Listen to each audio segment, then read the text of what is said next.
has it. Dr. Steve Wright, Senior Lecturer in Avionics and Aircraft Systems here at the University of West of England in Bristol.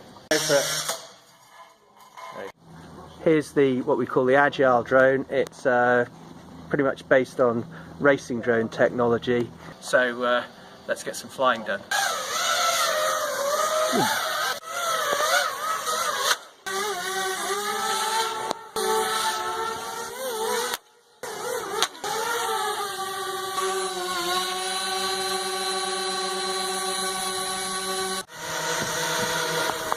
Running an experiment here where we're using the forward-looking LiDAR.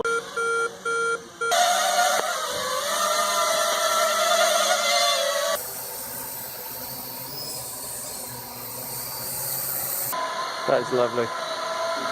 Super smooth.